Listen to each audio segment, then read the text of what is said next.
ایک نو مسلم اپنے گھر والوں سے جو اسلام میں داخل نہیں ہوئے ہیں کس طرح کے تعلقات رکھے، خاص طور پر جب خود ایمان و عزت کا، خود کے ایمان و عزت کا خطرہ ہو، ایمان اور جان و عزت کا خطرہ ہو۔ دیکھیے اصل میں اسلام قبول کرنے کے بعد ہم لوگوں کو آج کل کے حالات میں ان سے کہنا چاہیے کہ وہ اپنے اسلام کو اس وقت تک چھپائے رکھیں جب تک کہ آپ اس پوزیشن میں نہ آ جائیں کہ آپ خود اپنے پیروں پر کھڑا ہوں۔ آپ کسی کے گھر میں ہیں، کسی کے ماتحت ہیں، کسی کی نوکری میں ہیں، آپ اسلام کو چھپائے رکھیں۔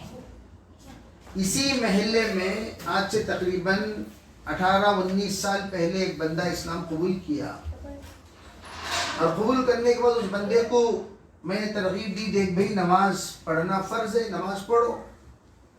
تو وہ بندہ کہتا تھا کہ مولانا میں حمام میں فجر کی نماز پابندی سے ادا کرتا ہوں۔ کیا درست ہے؟ درست ہے، کیوں نہیں؟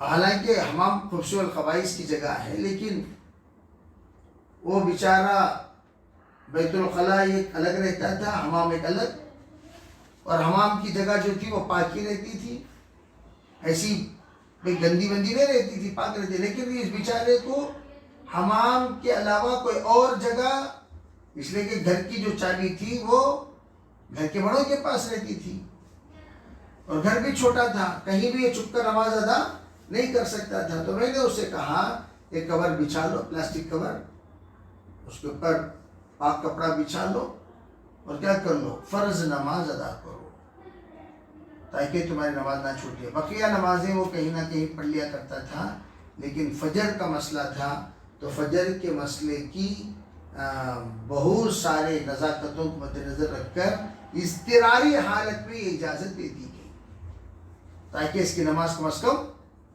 بھئی زمین کا پاک ہونا شرط ہے نماز کے لیے، زمین اگر پاک ہو گئی تو پھر نماز ہو جاتی ہے، تو زمین پاک ہی رہتی ہے۔ میں نے اس کی تفصیلات لی تو پھر اس کے بعد اس کو اجازت دے دی گئی۔ تو اسلام کو اب نو مسلم اگر ہیں تو اپنے گھر کو اسلام داخل ہونے کے بعد اس سے بچنے کے لیے بہت ساری خاموشیاں اختیار کرنی پڑتی ہیں۔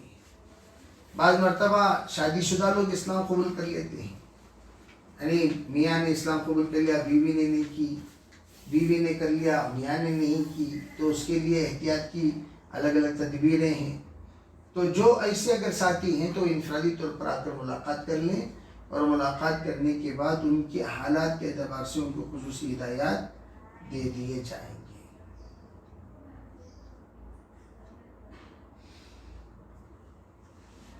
یہ فرماتے ہیں وتر کی نماز میں دعائے قنوت سے پہلے تکبیر بھول گئے تو کیا کریں؟ سجدہ سہو کر لیں۔ اگر دعائے قنوت سے پہلے تکبیر بھول گئے سجدہ سہو کر لیں، کوئی حرج نہیں۔ ہوتا ہے بعض مرتبہ، تو ایسے موقع پر سجدہ سہو کر لیں۔ اللہم لک الحمد لک الشکر، اللہم صلی علی سیدنا محمد وعلی آل سیدنا محمد وبارک وسلم۔ اللهم أرنا الحق حقا وارزقنا اتباعه والباطل باطلا وارزقنا اجتنابه۔ اللهم آت نفوسنا تقواها وزكها أنت خير من زكاها أنت وليها ومولاها الحمد لله رب